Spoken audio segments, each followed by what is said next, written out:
the he-goat. Eva, indeed. Prastatamayha,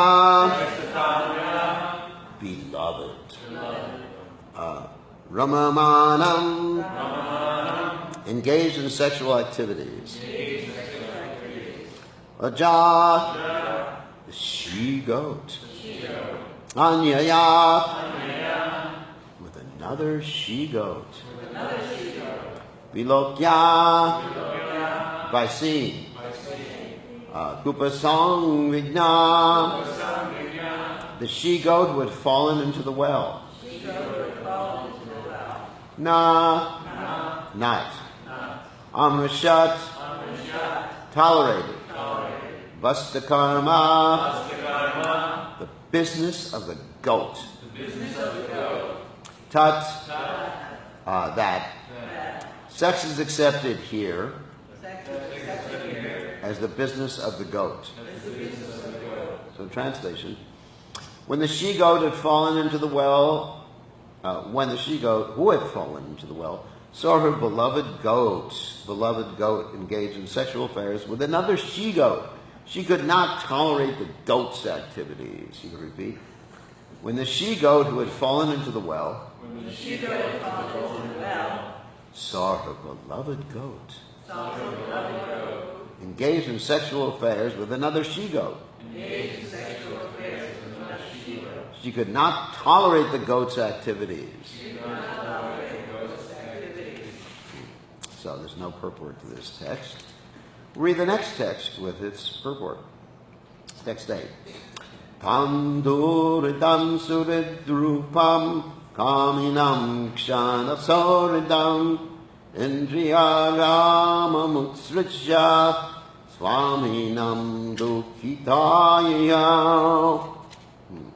Aggrieved by her husband's behavior with another, the she-goat thought that the he-goat was not actually her friend, but was hard-hearted, and was her friend only for the time being.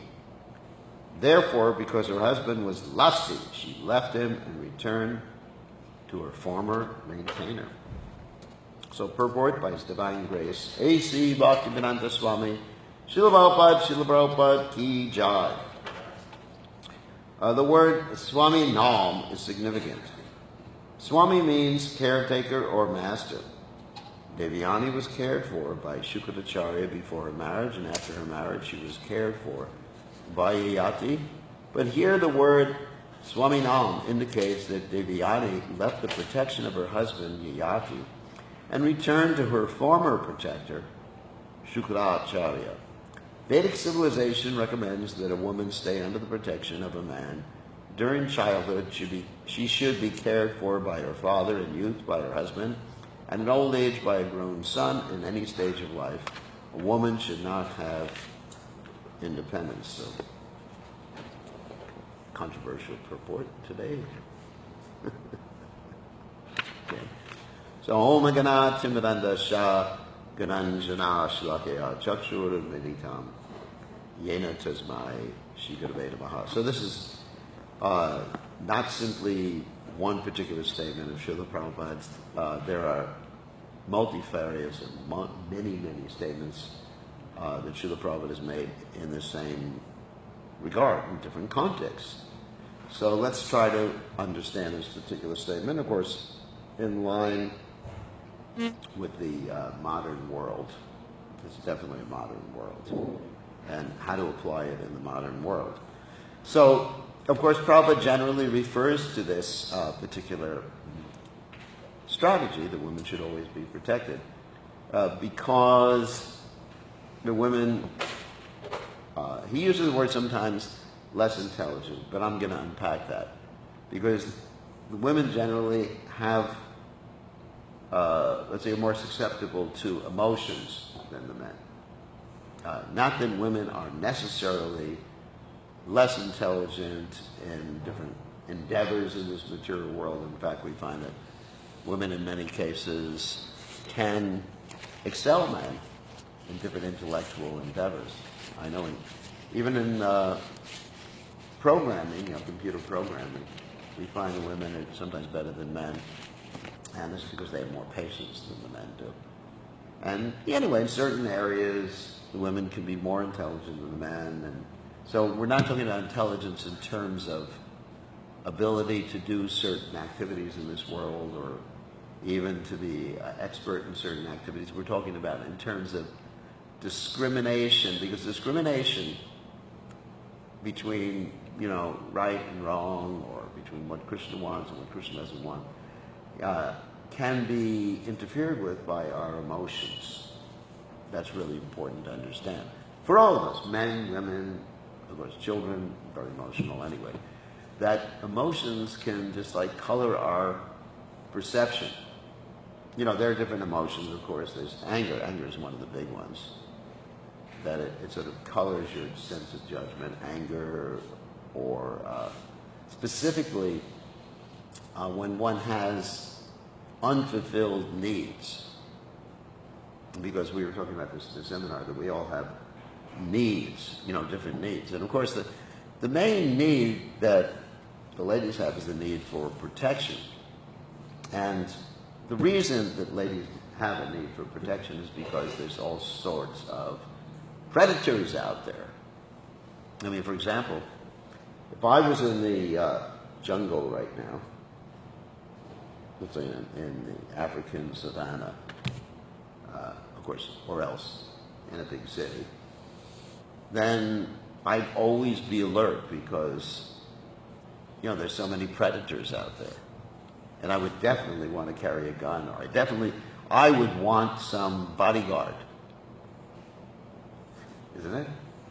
I would definitely want a bodyguard. Probably ask for this devotee Sri Arjuna to come with me with a gun, and he's very astute at this.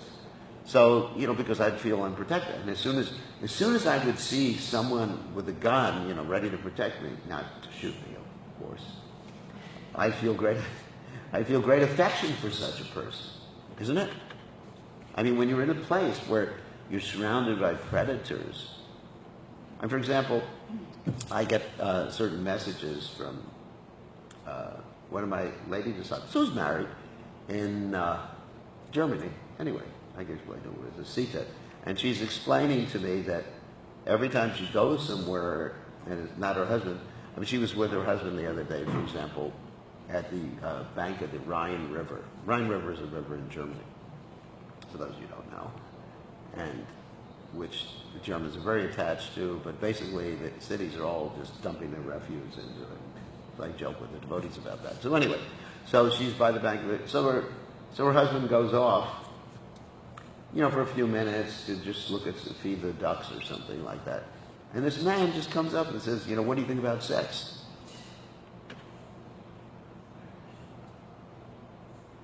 And she's not a young woman. She's in her 40s, I think. And he's like, what? I feel very insecure too of people just coming up and asking me about all sorts of stupid things like that. And so the women are always confronted with this particular dynamic. At least in society, they're confronted with it. I mean, sometimes in certain societies, they have the strategy of wearing burqas. I don't know how that works, but anyway.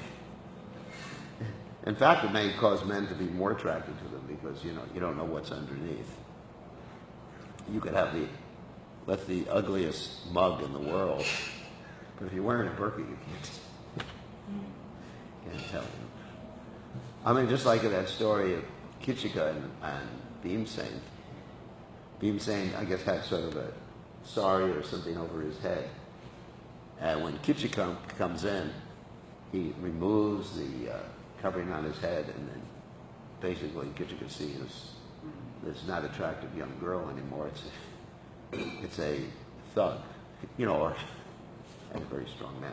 So anyway, so imagine if you're confronted. I'm just asking the men to put themselves in that particular situation where you're confronted with predators all the time. And not even necessarily sexual predators, but predators who are just like trying to take advantage of you.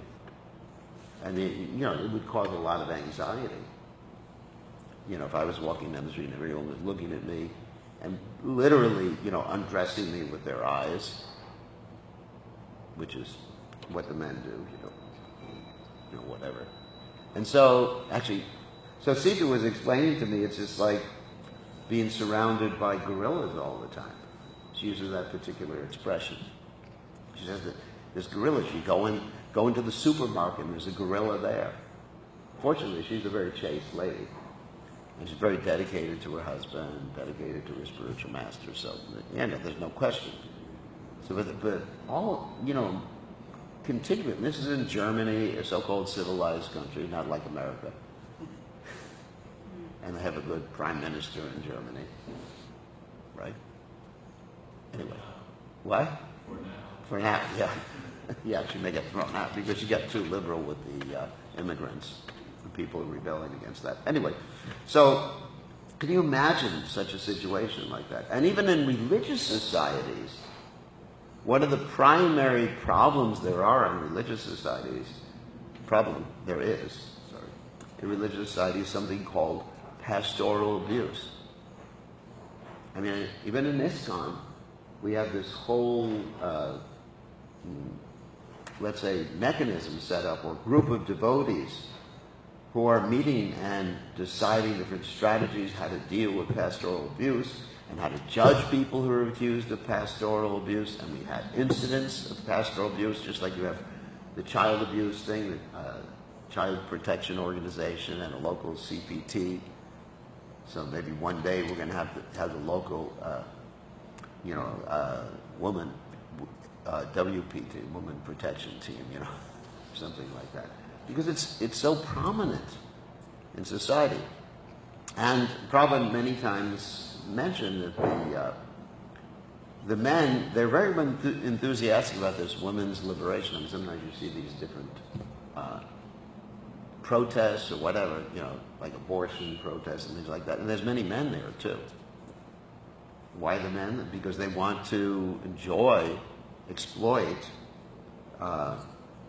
without having to pay for it. And Prabhupada said, the ladies, if they get exploited, there's, of course, unwanted pregnancies, there's abortions that may take place. The men can just walk away from the whole thing. Of course, legally, there are some ramifications for the men, but the men don't always reciprocate in that way. And even there's the emotional damage that's done when the men take advantage of the women. So really, there has to be protection. And also, as far as marriages are concerned, that's another way that the ladies, it would be good if they're protected. Because in the Vedic system, you have arranged marriages. Now, that appears to be really heartless, where you have arranged marriages, and whatever happened to love? But the point is, with these love marriages, and some of them work very well. I'm not just decrying the marriages, or any of you who aren't married because you fell in love. Some of them work very well, but you don't really, the men and the women don't really consider compatibility that much. It's mostly infatuation, and then 6 months later, a year later, 2 years later, you wake up and you discover who's there. So, therefore, the women and the men both have to be protected. So, however, there's another thing I wanted to mention too, that because the women are in this situation where they're being continually harassed, exploited, and they're victimized, or people are trying to victimize them, they're many times looking for what we call a magic bullet, some solution to the problems. And so that's why sometimes women rush into marriage. That's why sometimes women go from one husband to another, because the particular husband is not fulfilling their needs. And they see, well, if I had this one, that would fulfill my needs. Men do the same thing, of course. They're always looking for some solution to fulfill their needs. So, therefore, it's a very important point. Now, one thing I wanted to read from is the Chaitanya Charitamrita that describes a situation where the woman is advised to reject her husband. And this is a very interesting pastime in the Chaitanya Charitamrita. This is the pastime of Sarvabhauma Bhattacharya feeding Lord Chaitanya Mahaprabhu, and Lord Chaitanya Mahaprabhu being offended by Amoga Sarvabhauma Bhattacharya's son-in-law, who was married to his wife, married to his daughter, Sati. So what happened is Lord Chaitanya was being fed by Sarvabhauma Bhattacharya, and this Endis, at that particular time, individual, criticized Lord Chaitanya, saying this sannyasi is eating 10 times more than an ordinary person. In other words, he's acting like a pig. That's a big offense. So as soon as Sarvabhauma Bhattacharya heard what had happened, of course, the first thing he did was he ran after Amoga to beat him. He ran after him with a stick. And Amoga ran faster than Sarvabhauma Bhattacharya because Sarvabhauma Bhattacharya was an old man. And then Sarvabhauma Bhattacharya was thinking, I should kill him. But then he thought, better not to kill him because he's a Brahmin. And if I kill a Brahmin, that's not the right way to go. And if I commit suicide myself, that's not the right way to go because I'm also killing a Brahmin. And he related to that whole particular story about Ashvatam. That's in the Srimad Bhagavatam, where Ashvatam had killed the 5 sleeping sons of the Pandavas, and then he was captured by Arjuna, and there was a whole discussion whether he should be killed or not, and Arjuna was put into a dilemma. You should kill him, you should not kill him, and finally Arjuna decided to cut the jewel from his forehead, which is like killing, but not actually killing, because you're not supposed to kill the body of a Brahmin. Anyway, that's from the first canto of Srimad Bhagavatam. Then, Sarvabhauma Bhattacharya thought, let me read this verse. Instead, I shall never see the face of that blasphemer. I reject him and give up my relationship with him. I shall never even speak his name. And then he wants to have his daughter informed, the next verse, inform my daughter Sati to abandon her relationship with her husband because he has fallen down. When a husband falls down, it is the wife's duty to relinquish the relationship. So the fall down of Amoga was actually quite serious. It was a great offense at the lotus feet of Lord Chaitanya Mahaprabhu. It wasn't just like he slipped one day and took a puff on a marijuana cigarette or something like that. Actually, one is not supposed to abandon someone because of accidental fall down. You're not supposed to even abandon a Vaishnava because of accidental fall down, and not even the Guru because of accidental fall down, just because he happens to watch Star Wars one day. Or Star Trek, too. Anyway, so one's not supposed to reject. So this is more than an accidental fall down. This is actually a complete rejection of Krishna consciousness that is being described here. So anyway, reading from the middle of the purport. As far as Sati, the daughter of Sarvabhauma Bhattacharya, was concerned, she was advised to give up her relationship with her husband. Concerning this, Srimad Bhagavatam says, 5.5.18, Napatis cha sasyan namochiyad ya samupecham machum. One cannot be a husband if he cannot liberate his dependents from inevitable death. If a person is not in Krishna consciousness and is bereft of spiritual power, he cannot protect his wife from the path of repeated birth and death. Consequently, such a person cannot be accepted as a husband. Wow.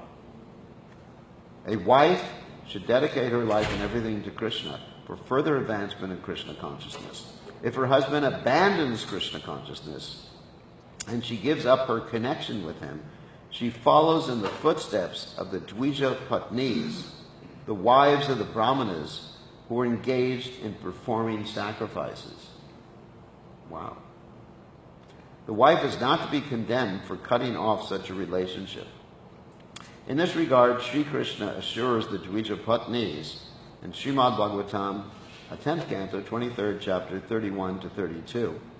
I'm not going to read the Sanskrit.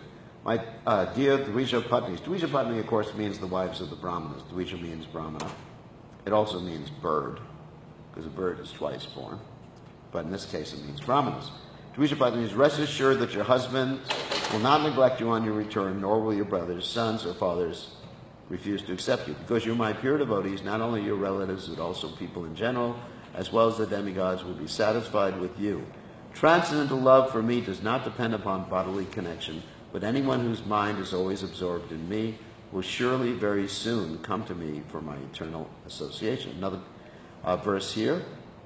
Patim na pati tam chachet. When a husband has fallen, one's relationship with him must be given up. And Prabhupada said, this is a quotation from the Smriti Shastra. As stated in the Srimad Bhagavatam, a wife who is satisfied, who is not greedy, who is expert and knows religious principles, who speaks what is dear and truthful, and is not bewildered, and who is clean and affectionate, should be very much devoted to her husband if he is not fallen. So, anyway, fortunately in this particular story, what happens is that Amoga rectifies himself by the mercy of Lord Chaitanya Mahaprabhu, because Amoga gets cholera, and he's getting ready to die from cholera, and Lord Chaitanya Mahaprabhu understands that if Amoga dies from cholera, it would be equivalent to Sarvabhauma Bhattacharya leaving his body. And therefore, Lord Chaitanya goes to Amoga, touches Amoga's heart, and says, get up. Envy should not reside in the heart of a Brahmana, of a devotee. Get up and chant Hare Krishna. So Amoga gets up and chants Hare Krishna, feels repentant, and Sati and Amoga live happily ever after. So there's a happy ending to that particular story. So the point in this story is that Sati was not rejecting her husband on her own accord. It was on the accord of her father. You understand? Her father, Sarvabhauma Bhattacharya, was the one who advised her. So she wasn't acting independently. So it is very important for a lady always to be protected. So what do the ladies do who are not married, or maybe too old to get married, or whatever? Not too old. Actually, no one's too old for anything, basically. So what do the ladies do? Then they have to be protected. And Prabhupada actually wanted the ladies in our Krishna consciousness movement who didn't have husbands or previously had husbands to be protected by the society. Because society can function as a father in that particular context. Because society has as a responsibility the protection of women, cows, old people, Brahmins. It's a very important aspect of Vedic society. So there are certain circumstances where the woman doesn't get married, and actually even Prabhupada said that at one point he said we should have some facility like the Catholic Church has, paraphrasing what Prabhupada said, for women who don't want to get married, so they're in a protected environment. And Prabhupada was very concerned, even went with Jamuna Devi, and insofar as her protection, because basically her husband took sannyas. Her husband was Guru Das, if you remember correctly. And he took sannyas, and he was very concerned that she remained in a protected environment. In fact, when she wanted to open up her ashram in the northwest of the United States, he advised her just keep it very small and it should be protected. And he was always in contact with her, just making sure that she was in a protected environment. So Prabhupada functioning as a father in that particular context was concerned. So anyway, so it is the business of the leaders of the Krishna conscious movement, and the Krishna conscious movement, a strategy should be set up so that women are protected, and if women are ever exploited, abused, or anything like that, there is a system for rectifying that particular situation. So that's all I have to say about that. Any questions or comments about these points? I mean, it is a controversial point in modern society, but we do find that the women are being exploited to a large extent in modern society. So it's, if you say this publicly, women should be protected and not given independence. I mean, it's not, we talk about not giving independence. It doesn't mean that the women should be locked in a cage. There has to be an extension of trust. Not that you just keep the woman at home, keep one of those bracelets on her, GPS bracelet. What do we say? Yeah. I mean, someone says, well, there are women who are prime ministers and presidents, and women who run huge corporations, and it's obvious that they're very capable. Yeah, well, and they're also... And they don't see, maybe people need to be protected from them because of their position also. I mean, they may be... But they're generally married, aren't they?